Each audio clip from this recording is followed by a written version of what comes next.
Daniel Brooks stood in the observation deck of Concordia Prime and stared at the massive chamber below. The Galactic Council meeting hall stretched out like a vast arena, with representatives from hundreds of worlds gathered in tiered seating.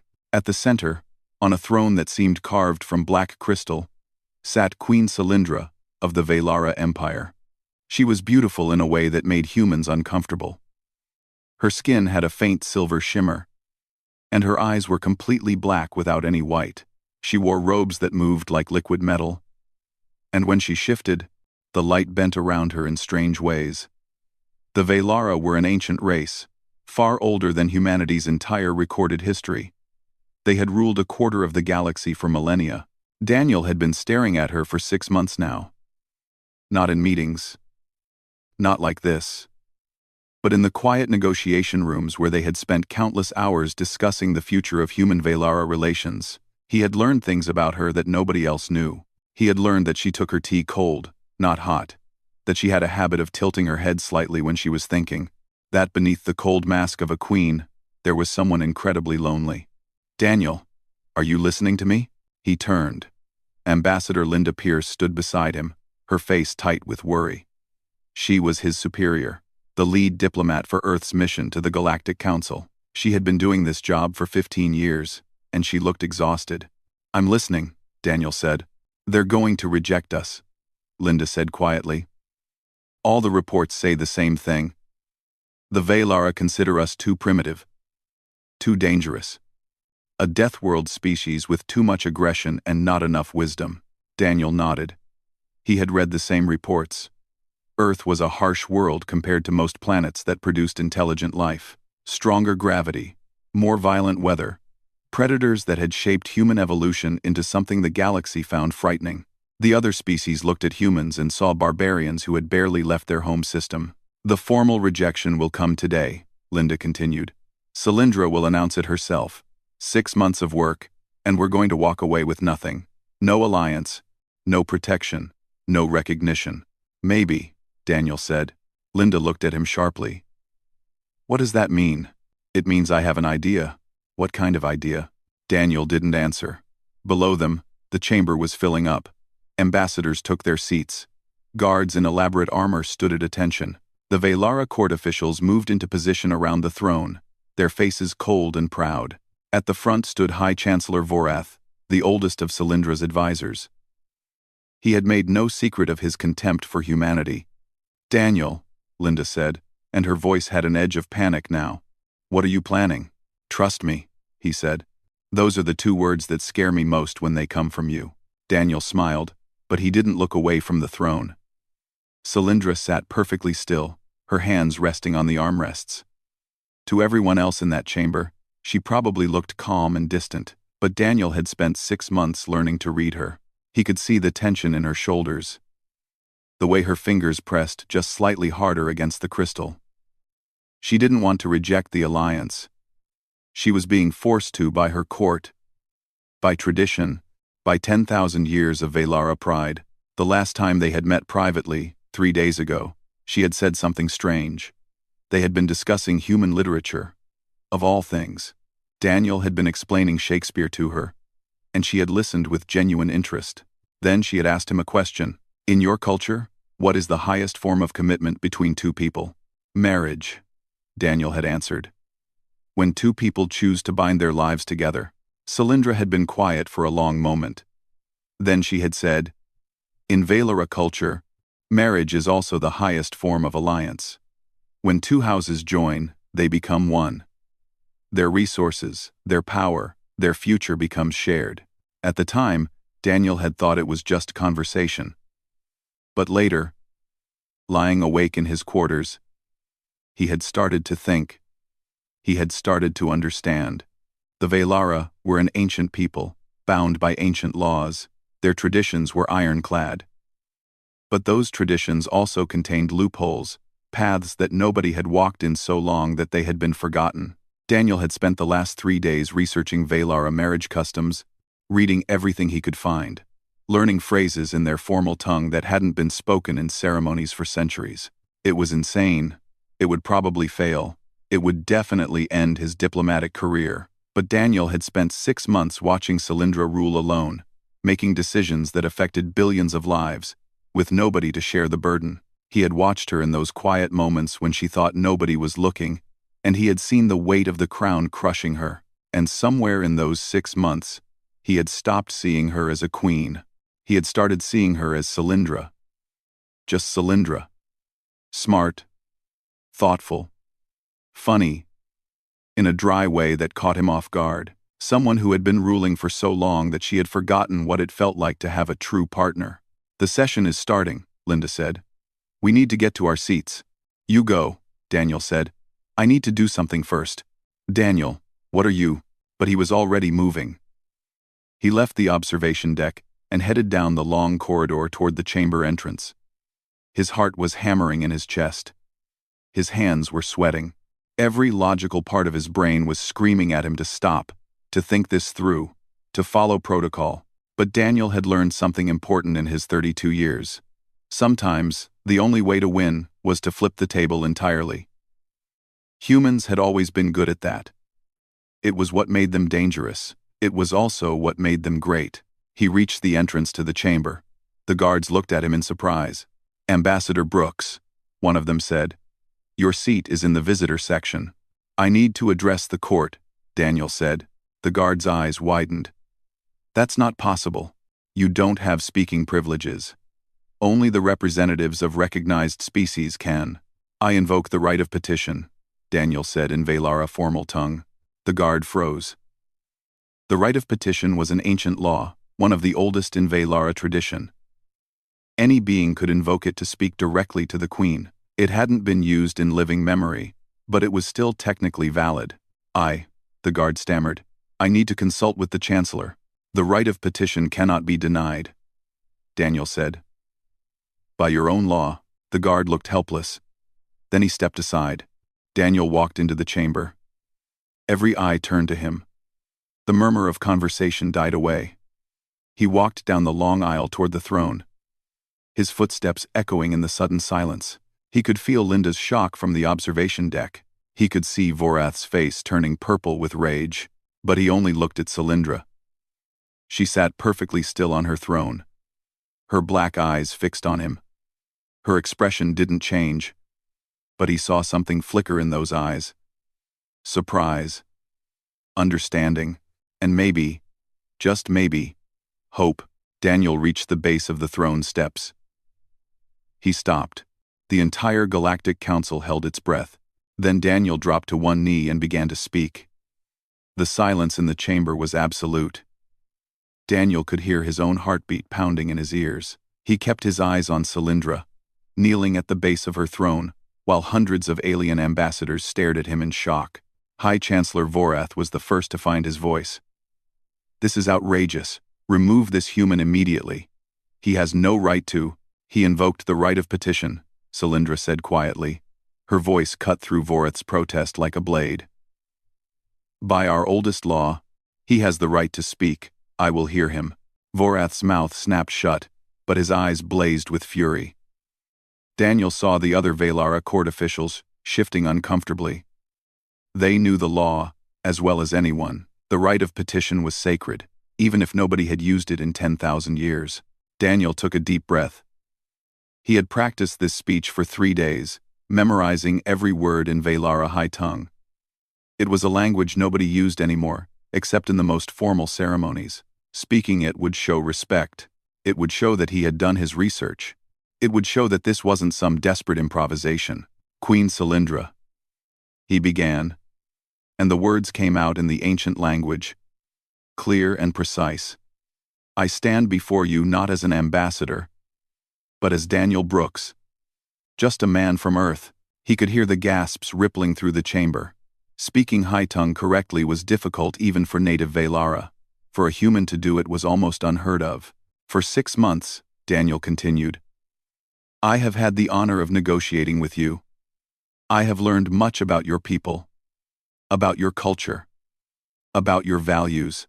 I have learned that the Velara prize honor above all things, that you keep your word absolutely, that you believe in the power of tradition and law." Vorath was watching him now with narrow eyes. trying to figure out where this was going. I have also learned, Daniel said, that I came here for the wrong reasons. Earth sent me to negotiate an alliance, to gain protection, to earn recognition for my species. But in these 6 months, I learned something more important. He finally looked away from Cylindra to address the assembled court. I learned that your queen rules alone. I learned that for millennia, she has carried the burden of an empire without anyone to truly share it with. I learned that Velara law forbids her from showing weakness, from asking for help, from admitting that sometimes the weight of the crown is too heavy for even the strongest shoulders. What is your point, human? Vorath demanded. Daniel turned back to Cylindra. My point is that I didn't come here today to ask for an alliance between our peoples. I came to ask for something different. He reached into his jacket and pulled out a small object. It was a ring, simple and plain, made of earth steel. Nothing fancy. Nothing that would impress a queen who wore jewelry worth more than entire planets. In human culture, Daniel said, switching back to galactic common so everyone would understand. When we find someone we want to spend our life with, we ask them a question. We offer them a ring as a symbol of our commitment. The chamber erupted in confused whispers. Cylindra remained perfectly still, but Daniel could see her hands gripping the armrests of her throne now. I know what you're going to announce today, Daniel said. You're going to reject Earth's petition for alliance. You're going to say that we're too young, too primitive, too dangerous, and by the laws of your people, you would be right to do so. Then why are you here? Vorath snapped. Because there's another law, Daniel said. One that's older than the Alliance protocols. One that predates the Galactic Council itself. He held up the ring. In Velara tradition, the highest form of alliance isn't a treaty. It's marriage. When two houses join through marriage, they become one. Their strengths combine. Their futures merge. And according to your own ancient texts, a marriage alliance overrides all other considerations. The whispers turned into shocked exclamations. Vorath's face went from purple to white. Queen Cylindra, Daniel said. And now he spoke in high tongue again, using the most formal phrasing he could manage. I ask you to accept this bond of unity. I ask you to join your house with mine. I ask you to marry me. For a moment, nothing happened. The entire chamber held its breath. Cylindra sat frozen on her throne. Her black eyes locked on Daniel's face. Then Vorath exploded. Impossible. Unthinkable. The queen cannot marry a human. This is a mockery of our traditions. Is it? Daniel asked, still looking at Cylindra. Your own law says that any worthy individual can propose a marriage alliance to the ruling house. It doesn't specify species. It doesn't specify rank. It only requires that the proposal be made in proper form, and that the individual be willing to undergo the trials of worthiness. You would never survive the trials, Vorath said coldly. Maybe not, Daniel agreed. But that's not the point. The point is that I'm asking. The point is that for the first time in 10,000 years, someone is offering to stand beside your queen as an equal partner. Not a subject. Not a servant. A husband. Cylindra finally moved. She stood up from her throne, and the entire chamber fell silent again. She was tall, taller than Daniel, and when she moved, her robes flowed around her like water. She descended the steps slowly, each footfall precise and controlled. She stopped in front of Daniel. For a long moment, she just looked at him. Her face was unreadable. You studied our marriage customs, she said softly in high tongue. I did. You learned the formal proposal phrases. Yes. You invoked the right of petition to speak before the court. Yes. Why? It was the simplest question, but it was the one that mattered most. Daniel took a breath. Because in 6 months of negotiations, I saw something nobody else did. I saw that you're lonely. I saw that you make every decision alone. I saw that you carry the weight of billions of lives on your shoulders. And you do it without anyone to share the burden with. And I thought, he paused. I thought that maybe someone should offer to help, to stand with you. To be a partner instead of just another subject. Cylindra's expression didn't change, but something shifted in her eyes. "And you believe you could be that partner?" she asked. "I don't know," Daniel said honestly. "Maybe I'll fail the trials. Maybe I'm not strong enough or wise enough or worthy enough. But I had to ask, because if I walked away today without asking, I would spend the rest of my life wondering what might have happened if I'd been brave enough to try." The chamber was absolutely silent. Even Vorath had stopped protesting. Everyone was watching Cylindra, waiting to see what the ancient queen would do. Cylindra reached out and took the ring from Daniel's hand. She held it up to the light, examining the simple steel band. Then, she looked at Daniel again. "In 10,000 years," she said, "no one has dared to propose marriage to the Valara throne. Do you know why?" "Because everyone was too afraid," Daniel said. "Yes, too afraid of rejection, too afraid of failure, too afraid of what it would mean to stand as an equal beside a queen." She paused. "But you are not afraid." "I'm terrified," Daniel admitted, "but I'm more afraid of not trying." Cylindra smiled. It was small, barely visible, but it was real. Then she spoke, and her words rang out in the ancient language of formal acceptance. Words that hadn't been spoken in recorded history. "I accept this bond. I accept this proposal. By the ancient laws of my people, I bind my house to yours. We are betrothed." The chamber exploded into chaos. Ambassadors shouted in confusion and shock. Vorath was yelling about protocol and tradition. The guards didn't know whether to celebrate or panic. And somewhere in the observation deck, Linda Pierce was probably having a heart attack, but Daniel only saw Cylindra. She slipped the steel ring onto her finger, and when she looked at him, her eyes were no longer cold. "I hope you understand what you've done," she said quietly. "I'm starting to," Daniel said. "The trials will be difficult. They were designed to be impossible for anyone not born Valara. I know. You might die. I know that too. And yet you still asked." "Yes." Cylindra's smile grew slightly wider. "Then perhaps you truly are worthy. We shall see." She turned to face the court, and her voice cut through the chaos like thunder. "The betrothal is sealed. Let the trials begin." The trial grounds were nothing like Daniel had imagined. He stood in the center of a massive arena carved from black stone, surrounded by thousands of spectators. News of the human who had proposed to Queen Cylindra had spread across the galaxy in hours. Now, representatives from hundreds of worlds had gathered to watch him, either prove himself or die trying. Linda Pierce sat in the human delegation box, her face pale. Next to her was Kevin Walsh, Daniel's old friend from his military days. Kevin had caught the first transport from Earth when he heard what Daniel had done. He looked worried but trying to hide it. "The first trial is combat," High Chancellor Vorath announced from his position beside the Queen's viewing platform. His voice echoed across the arena. "The candidate must face 3 Valara warriors in succession. He may rest between each fight, but he must defeat all 3 to pass the trial." Daniel watched as the first warrior entered the arena. He was massive, at least 7 feet tall, with the same silver skin as Cylindra but covered in scars that told stories of countless battles. The Valara were stronger than humans, faster in short bursts. And they had been training for combat for thousands of years. "This is insane," Linda muttered from the stands. "He's going to get killed." "Maybe," Kevin said. "But Danny doesn't lose fights. He's too stubborn." The warrior raised his weapon, a curved blade that hummed with energy. Daniel pulled out his own weapon, a simple combat knife he had carried since his military days. The contrast was almost funny. Almost. The signal came. The warrior charged. Daniel didn't try to match his strength.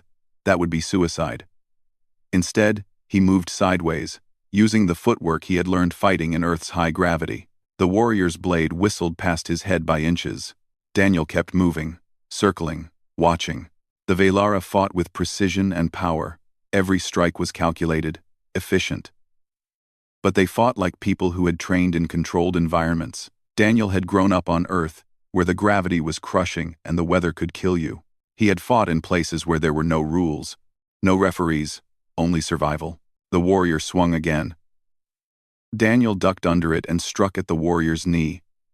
It wasn't a killing blow, just a tap, but it made the warrior stumble. In that moment of imbalance, Daniel swept the leg and sent the warrior crashing to the ground. The crowd gasped. Daniel didn't celebrate. He just backed away and waited. The warrior got up slowly, respect dawning in his eyes. They fought for another 10 minutes, and gradually Daniel began to understand the patterns. The Velara were trained to fight other Velara. They expected certain moves, certain responses. Daniel gave them chaos instead. Unpredictable angles. Dirty tricks. The kind of fighting that came from a world where everything was trying to kill you. Finally, the warrior's blade flew from his hand. Daniel's knife stopped an inch from his throat. "Yield," the warrior said quietly. Daniel helped him up. The crowd was silent, shocked. Humans weren't supposed to win against Velara warriors. The second warrior was faster. The third was smarter. But Daniel won both fights, though by the end he was covered in bruises and bleeding from a cut on his shoulder. He collapsed to his knees when the third warrior yielded, gasping for air. "The first trial is past," Vorath announced. He didn't sound happy about it. They gave Daniel an hour to rest and get his wounds treated. Kevin brought him water and sat with him in the preparation room. "You're actually doing this," Kevin said, shaking his head. "You're actually going to marry an alien queen." "If I survive the trials," Daniel said. "Why? Why are you doing this?" Daniel was quiet for a moment. "Have you ever met someone and just known that they're important? That walking away from them would be the biggest mistake of your life? You're in love with her." "Yeah, I am," Kevin grinned. "You always did like a challenge." The second trial was wisdom. They led Daniel to a meditation chamber, where an ancient Velara philosopher waited. The philosopher was even older than Cylindra. His skin faded to almost white. "I will present you with a paradox," the philosopher said. "You must solve it or explain why it cannot be solved.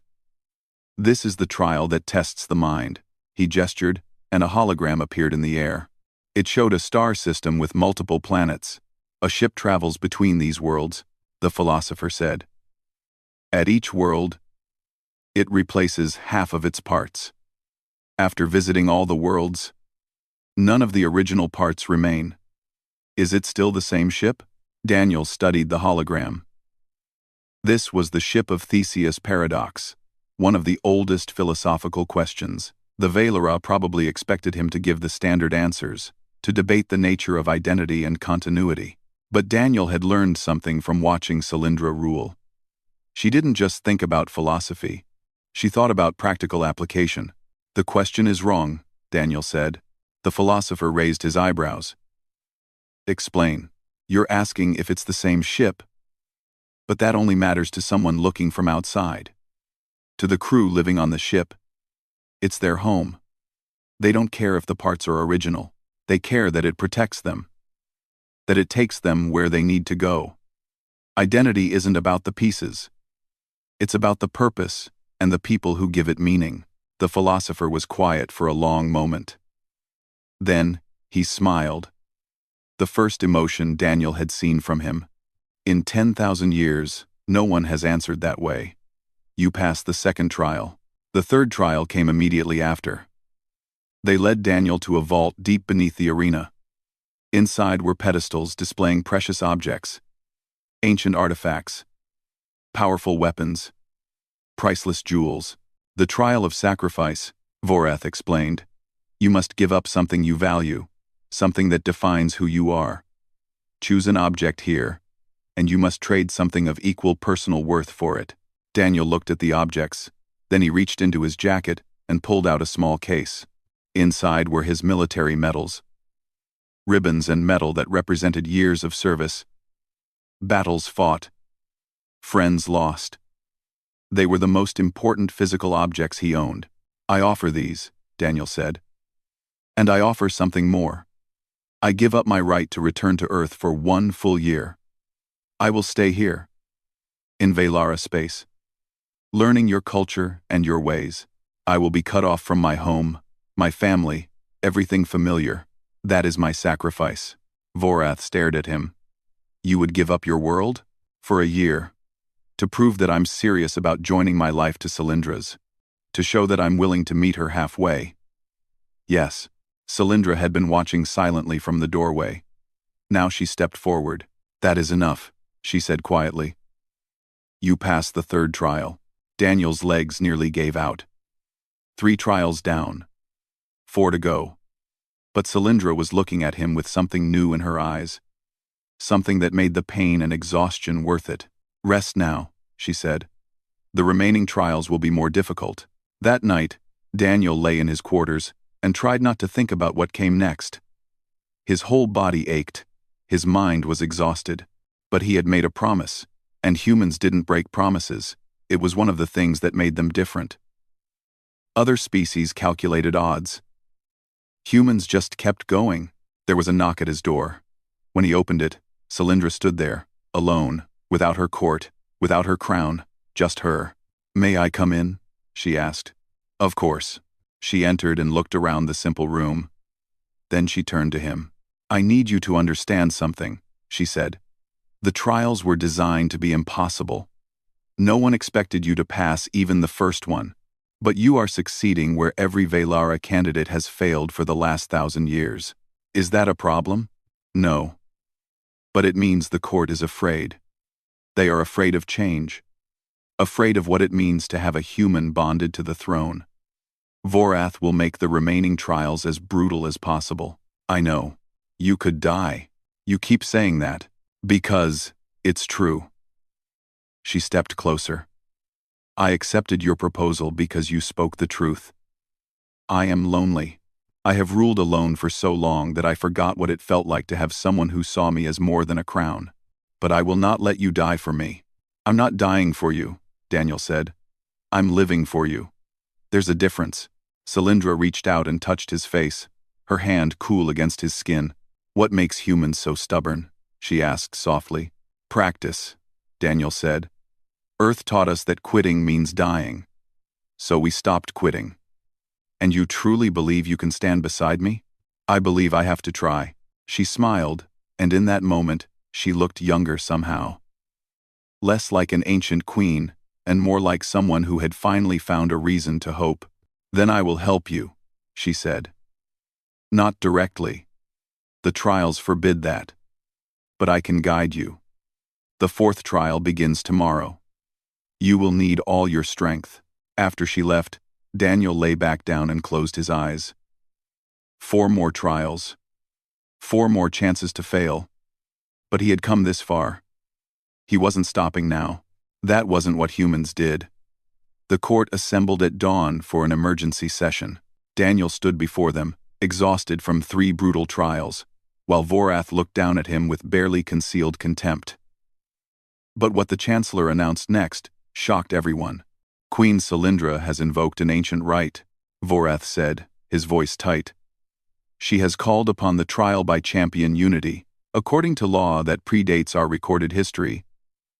A betrothed pair may complete the final trials together, rather than separately. The court erupted in surprised murmurs. Linda Pierce looked like she might faint from relief. Kevin was grinning. This law exists, Vorath continued, clearly unhappy about it. Because our ancestors believed that true partnership should be tested together. The Queen has declared her intention to face the remaining trials alongside the candidate. Cylindra stood from her throne. She wore simpler robes today, practical clothes instead of ceremonial dress. She walked down to stand beside Daniel. The betrothal was sealed, she said to the court. That makes us partners in the eyes of the law. I will not watch from the sidelines, while my future husband faces death alone. We will succeed together or fail together. Daniel looked at her. You don't have to do this. Yes, I do, she said quietly. You took a risk by asking me. Now I take a risk by answering. Vorath's face was purple. But he couldn't argue with the law. Very well. The 4th trial begins immediately. The trial of survival. They were transported to a small moon orbiting a gas giant. The moon was hostile. with thin atmosphere and temperatures that swung from burning hot to freezing cold. Dangerous creatures lived in the rocks. The ground itself was unstable. 3 days. Vorath's voice came through the communicator before it shut off.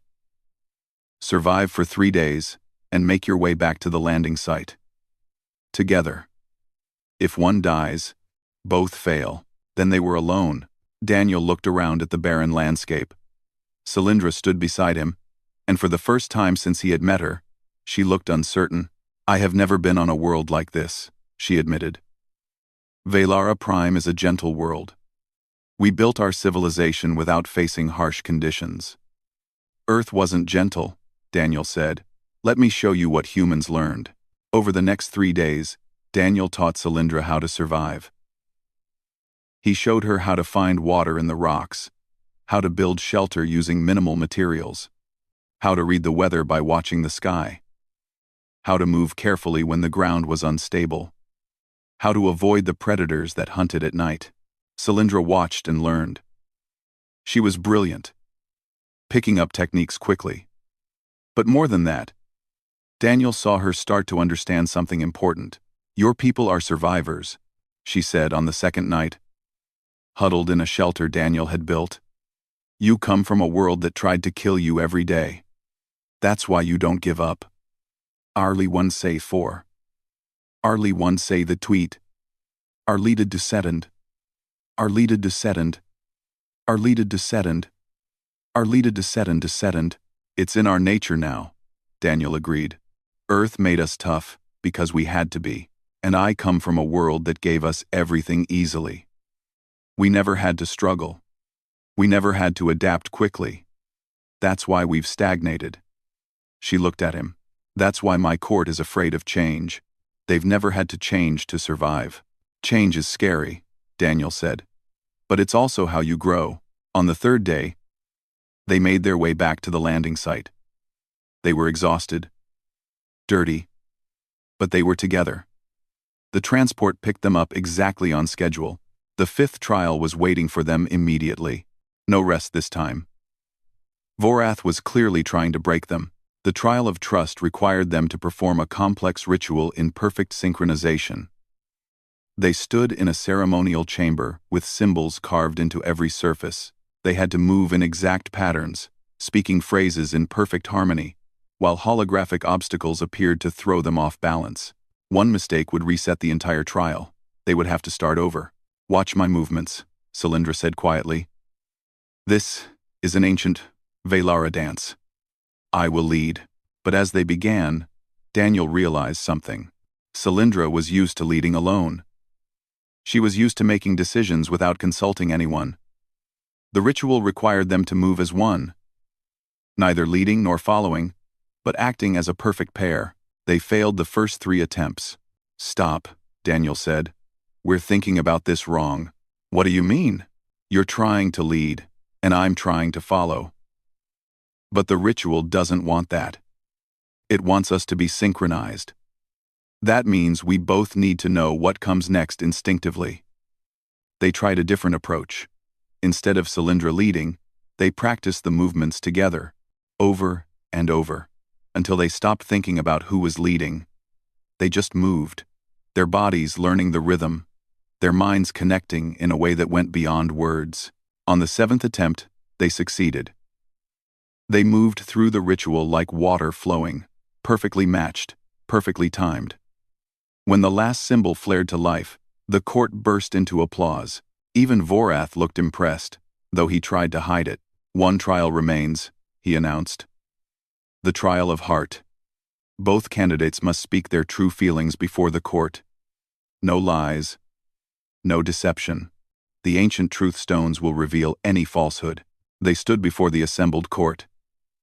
2 crystals floated in the air between them, glowing faintly. These were the truth stones, Velara technology that could detect lies with perfect accuracy. Daniel Brooks, Vorath said. Speak truly. Why do you wish to marry Queen Cylindra? Daniel took a breath. This was it. The moment of complete honesty. I fell in love with her, he said simply. The truth stone glowed steady and clear. Not because she's a queen. not because of what an alliance could do for humanity. I fell in love with her because in 6 months of negotiations, I saw past the crown. I saw someone brilliant and strong, and carrying a burden that no one should carry alone. I saw someone who made me laugh when I wasn't expecting it.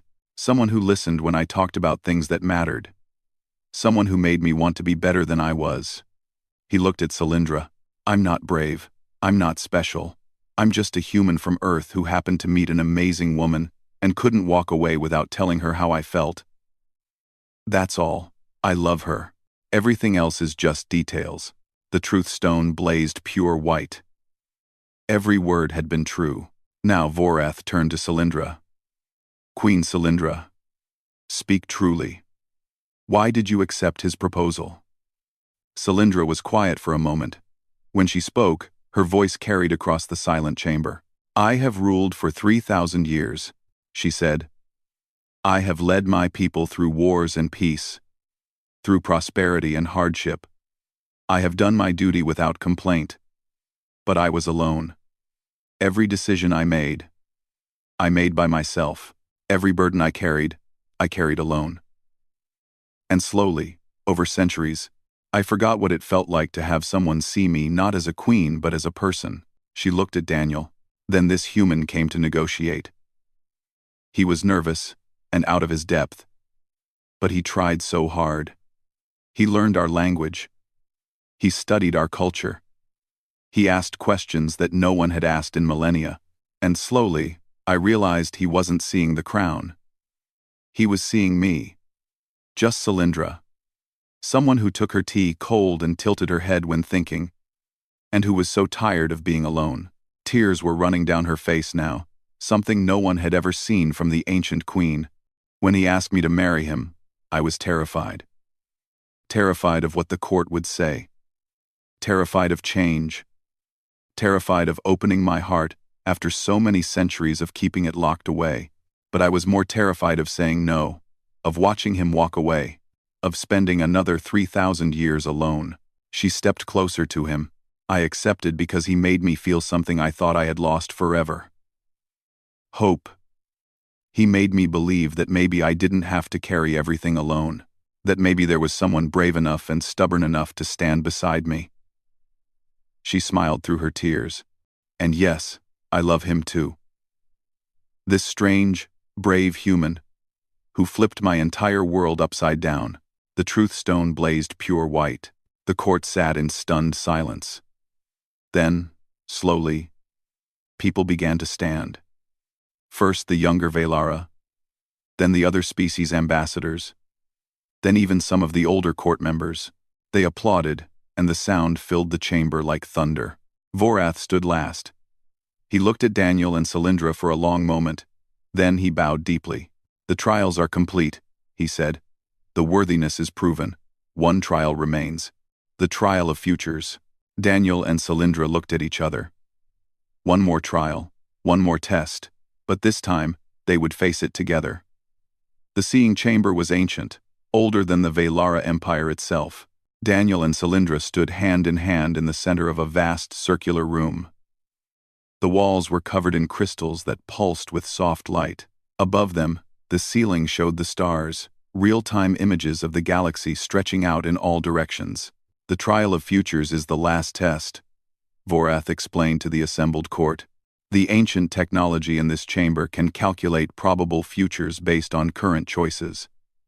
It cannot see everything, but it can show the most likely paths. If the union of Daniel Brooks and Queen Cylindra serves both peoples, the chamber will show it. If it brings only harm, the chamber will reveal that too. And if the chamber shows harm? Linda Pierce asked, nervously from the viewing area. Then the betrothal will be annulled, Vorath said. It is the law. Vorath said. Daniel squeezed Cylindra's hand. They had come so far. 6 trials completed. But this last one wasn't about strength or wisdom or courage. It was about fate. About whether the universe itself approved of their choice.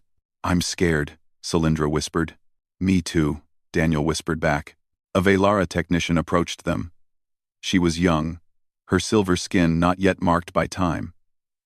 She carried a device that looked like a crown made of light. "This will connect you both to the chamber," she explained. "You will see the futures together. Whatever the chamber shows, you must witness it fully. Do not try to look away or disconnect early. The trial must be completed." She placed the device over both their heads. Daniel felt a strange tingling sensation, and then the world dissolved. They stood on a Velara command ship, watching Earth burn. Cities were destroyed. The oceans boiled.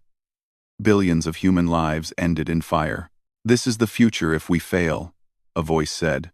It was neither Daniel's nor Cylindra's, but somehow both. Without alliance, Earth faces the Krell invasion alone. Humanity is destroyed. The scene shifted. Now they stood in a grand palace. Cylindra sat on her throne, and Daniel stood beside her. But both looked miserable. The court was prosperous. Ships flew between Earth and Velara Prime carrying trade goods. But in private moments, Daniel and Cylindra barely spoke to each other. The marriage was political only, empty of love. "This is the future if you marry without love," the voice said. "Both peoples prosper, but you both die inside." Daniel wanted to close his eyes, but he couldn't. The trial forced him to watch. The scene shifted again. This time, they saw devastation. But different. The Velara Empire was crumbling. Their ancient traditions couldn't handle the rapid changes that contact with humanity brought. The younger Velara rebelled against the old ways.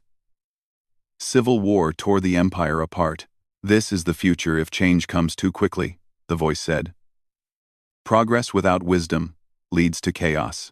Cylindra's hand tightened in Daniel's. Were all the futures bad? Was there no path that worked? Then, the scene shifted one last time. They saw Earth and Velara Prime side by side in the star maps. Ships traveled between them constantly. But these weren't just trade vessels. They were mixed crews, humans and Velara working together. They saw human engineers learning from Velara wisdom. They saw Velara explorers adopting human adaptability. They saw Daniel and Cylindra walking through a garden together. Older, but happy. Around them, children played. Some human, some Velara, some mixed. The barriers between species had blurred, not disappeared, but softened.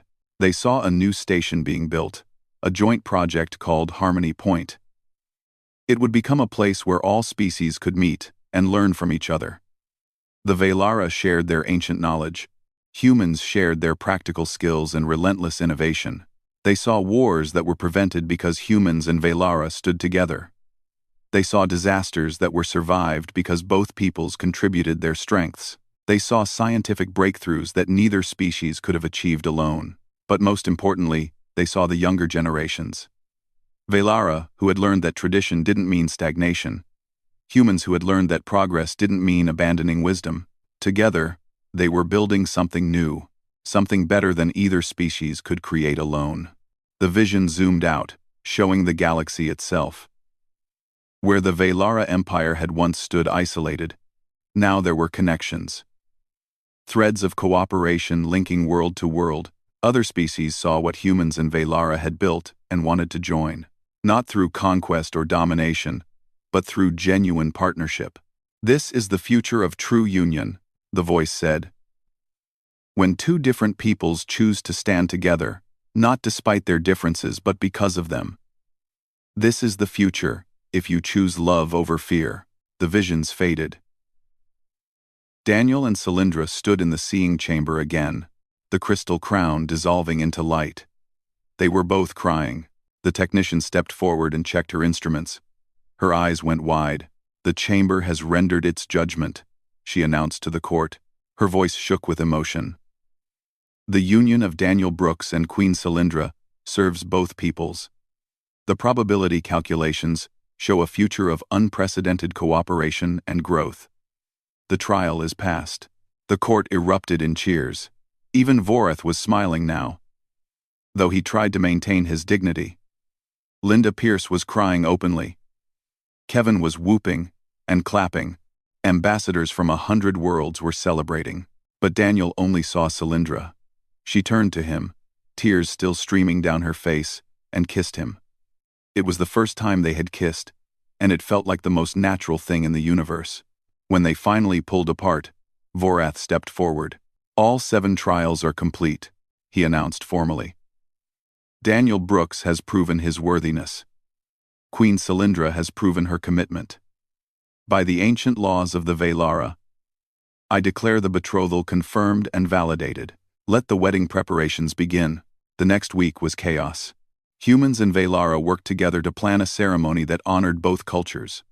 Earth sent representatives, including Daniel's family, who cried when they saw him. The Velara court prepared their ancient traditions. Other species contributed their own customs, wanting to be part of this historic moment. Linda Pierce was appointed as the permanent Earth ambassador to the Velara Empire. Kevin became the head of human security at the Velara Palace, much to his delight. And Daniel found himself learning what it meant to stand beside a queen. The wedding took place in the Grand Hall of Concordia Prime. Thousands attended in person. Billions watched across the galaxy. Daniel wore a mixture of human formal wear and Velara ceremonial robes. Cylindra wore a dress that combined Earth fabrics with Velara designs. The ceremony was beautiful. They exchanged vows in both languages. They exchanged rings, the simple steel band Daniel had first offered, and a Velara crystal ring that Cylindra gave him. They participated in rituals from both cultures, honoring the past while building toward the future. When the officiant finally declared them married, the cheers could be heard across the entire station. At the reception, Daniel found himself dancing with his wife. The word still felt strange and wonderful. "I can't believe this is real," he said.